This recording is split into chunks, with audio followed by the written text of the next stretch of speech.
আসসালামু আলাইকুম। আপনি কি আপনার বাইকের মাইলেজ না চিন্তিত? আমি আজকে আপনাদের খুব জরুরি কয়েকটা টিপস বলবো, যে টিপসগুলো ফলো করলে আপনার বাইকের মাইলেজ অনেকটাই বৃদ্ধি পাবে। এক নম্বরে, আপনার বাইকের মাইলেজ কম পাইতেছেন কিনা এটা কিভাবে বুঝবেন? এটা বোঝার জন্য আপনার যে বাইকটা চালাইতেছেন এই বাইকটার কোম্পানি থেকে কত ক্লেম করে।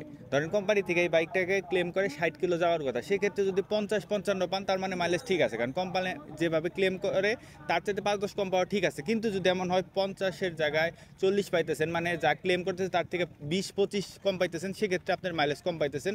সেই জন্য আপনার মাইলেজ নিয়ে একটু কাজ করা দরকার। এক নম্বরে যেটা আমি বলবো মাইলেজের ক্ষেত্রে, সেটা হলো দুই চাকার যে এয়ার প্রেশারটা খুব জরুরি মাইলেজ ভালো পাওয়ার জন্য। দুই চাকার এয়ার প্রেশার সবসময় কোম্পানি যেটা সাজেস্ট করে সেই এয়ার প্রেশারটা রাখার চেষ্টা করবেন।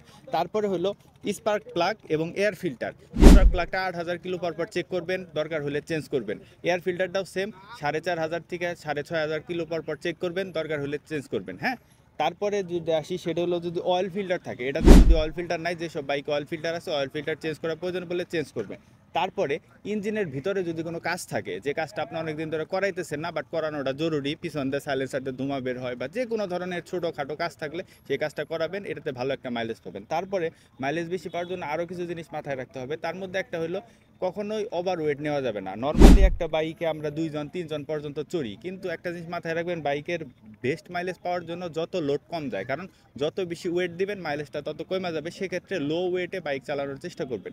আর বাইকের মাইলেজ কমার পিছনে আরেকটা বড় কারণ হলো পাহাড়ি রাস্তা। যে রাস্তায় খাড়া উঠতে হয়, প্রচুর পরিমাণে এনার্জি লস হয়, সেই সব রাস্তায় কিন্তু বাইকের মাইলেজ কমে যায়। গ্রামের ভাঙাচুরা রাস্তা, যে জায়গায় বারবার ক্লাচ ধরতে হয়, ব্রেক ধরতে হয়, এইসব রাস্তায় কিন্তু মাইলেজটা কমে। কিন্তু দেখবেন যে হাইওয়েতে বা সিটিতে অনেকটুকু মাইলেজের ডিফারেন্স হয়, কারণ রাস্তা ভেদে এই ডিফারেন্সটা হয়। আর মাইলেজ বেশি পাওয়ার জন্য আরও যে জিনিস মাথায় রাখতে হবে, সেটা হলো কখনোই মুচড়ায় রেডি পিক আপ দেওয়া যাবে না, ধীরে ধীরে চালাতে হবে। আর মাইলেজ সবচেয়ে বেস্ট পাবেন কখন জানেন?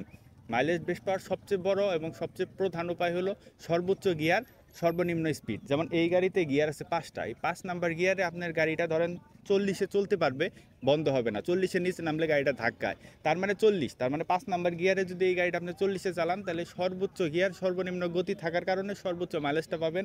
আর প্রত্যেকটা গাড়ির কিন্তু একটা ইকোনমি ক্লাস আছে, ইকোনমি ক্লাসে যদি আপনি গাড়ি চালান তাহলে সবচেয়ে বেশি মাইলেজ পাবেন। তো মাইলেজ নিয়ে আরও ইন ডিটেলস আরও অনেক কথা বলার আছে, ওইগুলা বলবো আরেক ভিডিওতে। আপাতত এই কয়েকটা যদি মেনটেন করেন, আশা করি আপনাদের মাইলেজ রইলেও বাড়বে। আর আমার ভিডিও দেখে কেউ যদি অ্যাপ্লাই করেন বা কেউ যদি আগে থেকে জানা থাকেন, আমাকে কমেন্টে অবশ্যই জানাবেন। এবং এটা নিয়ে ডিটেলসে আমি ভিতর থেকে দরকার হইলে একটা ফুয়েল ট্যাঙ্কির সাথে আলাদা একটা 100 গ্রামের একটা তেলের লাগাই আমি চেক করে আপনাদেরকে বলবো যে আসলে এইরকম করে চালানোর কারণে কতটুকু মাইলেজ বৃদ্ধি পায়। ঠিক আছে, ওই ভিডিওটা পরে আসতেছে। আপাতত যে কটা টিপস বললাম এগুলো অবশ্যই ফলো করবেন, তাহলে আপনার বাইকের মাইলেজটা ভালো পাবেন। ভালো থাকবেন, দেখা হবে পরের ভিডিওতে। আসসালামু আলাইকুম।